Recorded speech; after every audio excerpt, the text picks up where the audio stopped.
The Bearizona rules. Enter at your own risk. Animals approaching vehicle, please move forward. No smoking off premises. Speed limits 15 miles when stopping alongside the road. Allow for room to pass. Do not attempt to feed the animals. Do not provoke animals. No domestic or hybrid pets are not allowed on the premises. For your vehicle all the time until you reach the parking area. Keep your windows rolled up if you experience trouble.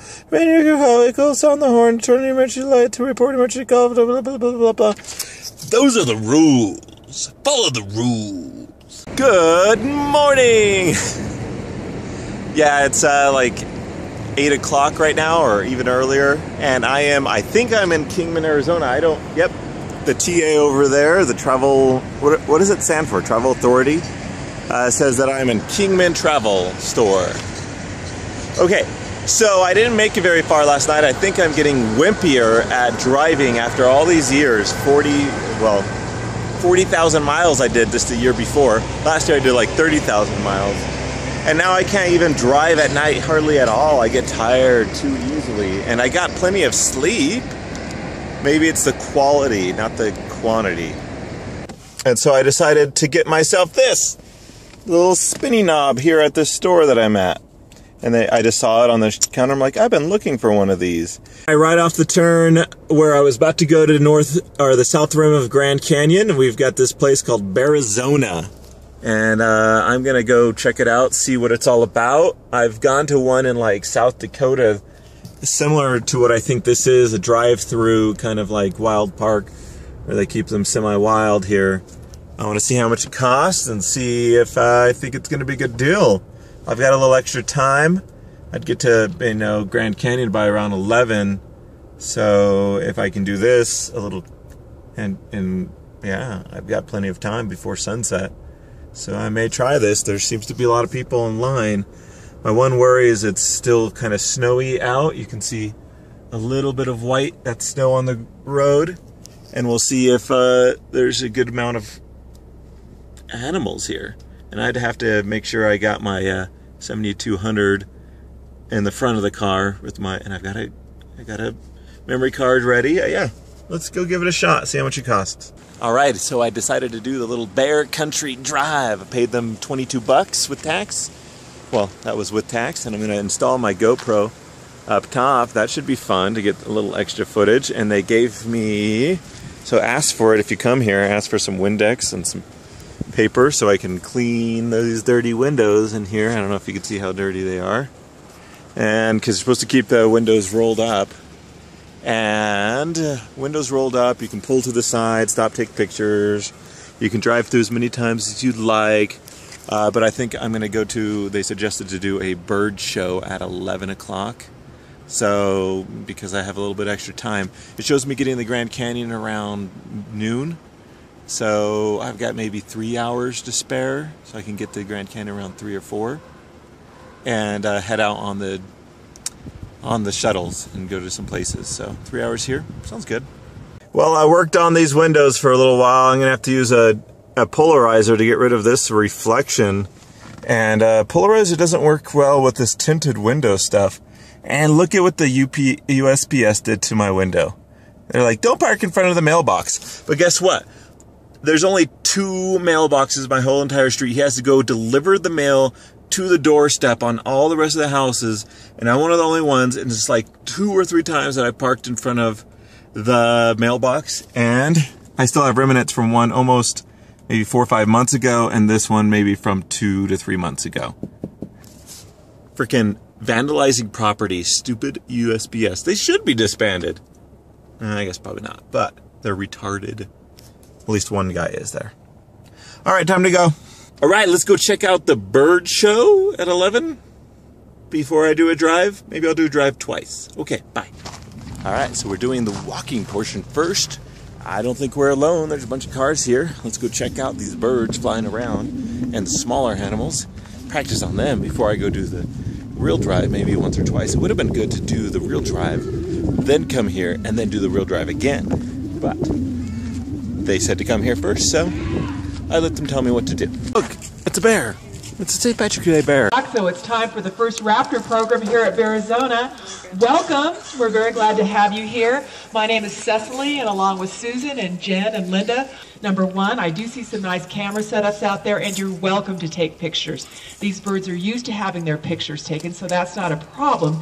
We do ask that you stay seated while you take pictures, kind of as a courtesy to your neighbor. And after the program, we will have a few birds out for you to get more close-up pictures of if you still are looking for more pictures. And also after the program is when we'll be taking questions. Hawk, which is found in the Galapagos, and the Harris hawk, which is found right. Volunteers saw a hawk, flying along, and the crow or raven, I don't know which was after it. And this hawk in flight turned upside down and grabbed, missed us. And that was the show, short and sweet. Let's go see some other animals. Yay! Beaver. Yay! Hello, Mr. Beaver. You're gonna come up and get close so I can take a picture of you. Hey there, Mr. Beaver. Come up and get a picture taken. His name is Justin. Justin Beaver.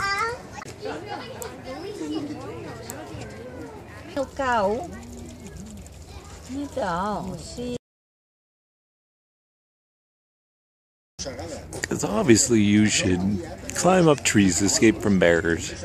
Oh wait, just kidding. They can climb too. So as cool as it may seem to have bears up in a tree for pictures, it's pretty rough to get the lighting up there.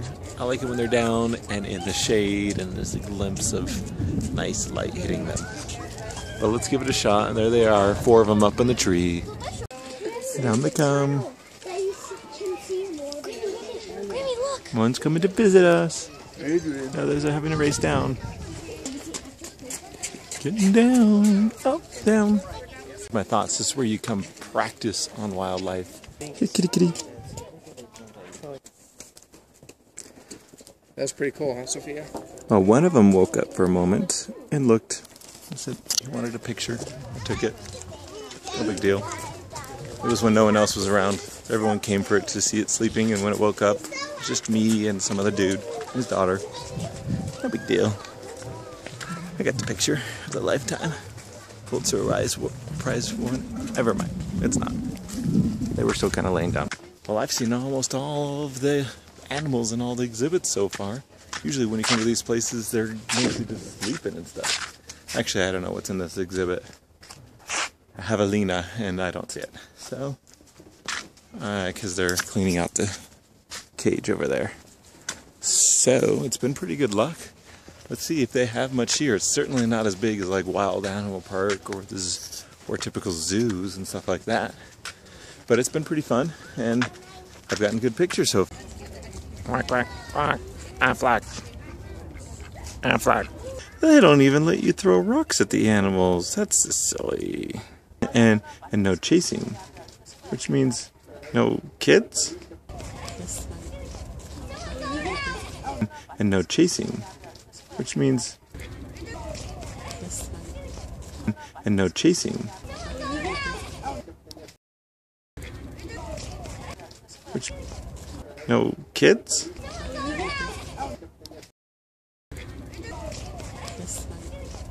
No kids?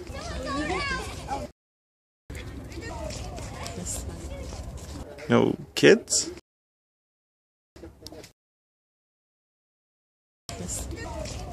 No kids?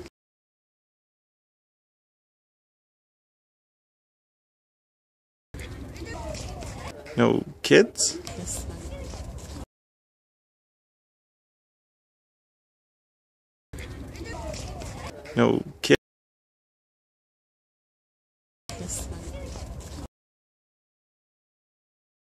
No kids? No kids?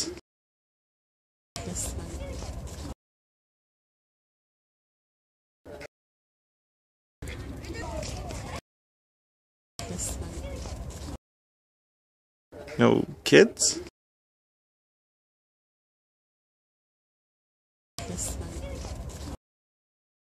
No kids?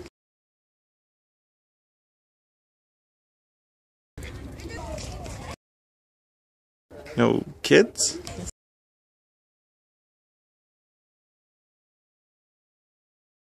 No kids?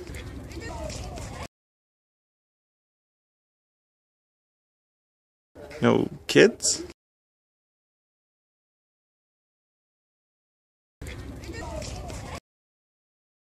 No kids?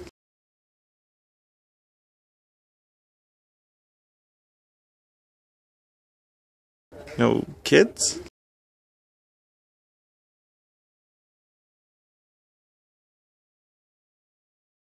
No kids?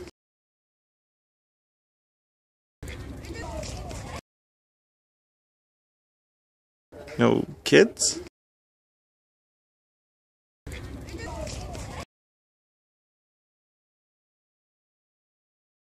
No kids?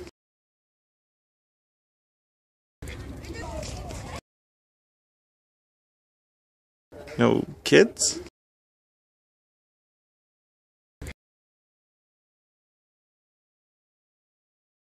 No kids?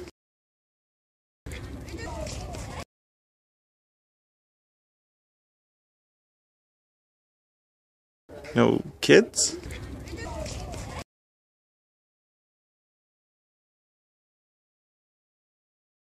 No kids?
Las Vegas area roads that make it be $10 to enter this state park as opposed to any other national park.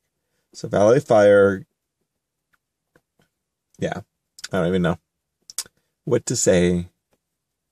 I'm saying support places like this, even if they're $20 compared to others. Hey, the doggy. Hey, doggy. Hey, doggy, doggy. Doggy, doggy, doggy. Puppy, puppy. He didn't listen to me. This little guy was sniffing my butt. The car's butt, not my actual butt. Right there, that guy. That one's good to take pictures of because there's no fence directly behind him. We can frame him with the rocks. These ones are harder because it looks like fence. I want to cheat. I want people to think that I was in the wild and I'm so amazing that I go hunt wolves. Not really. A murder! You guys get it? Murder? How is a murder? I witnessed a murder. I witnessed a murder. Do you get it? Get it yet? Do you get it? Go back to school. Well, hey, looks like I spent about more around 4 hours here at Bearizona. I'll get to the Grand Canyon around 4:14, which means I've got maybe 2 hours to spare, which I could possibly do a nap or go somewhere unique in the canyon. Where's your favorite spot in Grand Canyon? The shuttles are running, so maybe I'll take the shuttle, even though I don't like the shuttle too much. Maybe I'll do that in the morning. I don't know. What do you think? Okay, bye-bye. Thought I'd update you on a couple of things. I've got some people joining me for my trip on Monday. Today is Friday, so I've got Saturday and Sunday. Saturday will be Grand Canyon as well. And the other phone call I made earlier today was that I talked to Lindsay Sterling, and I'm going to be doing a photo shoot of her concert when she's in Salt Lake. We were talking like, oh, it'd be really cool to go on one of your European tours, but she's doing a European tour when I've got tons of photo shoots going on, so I can't even do that anyways. So that's my thoughts, and that's some updates. Bye-bye. All right, we are in the Grand Canyon, but it's still like a few miles before we see anything cool. The shuttle stops an hour after sunset and begins an hour before sunrise. Just FYI to you folks out there.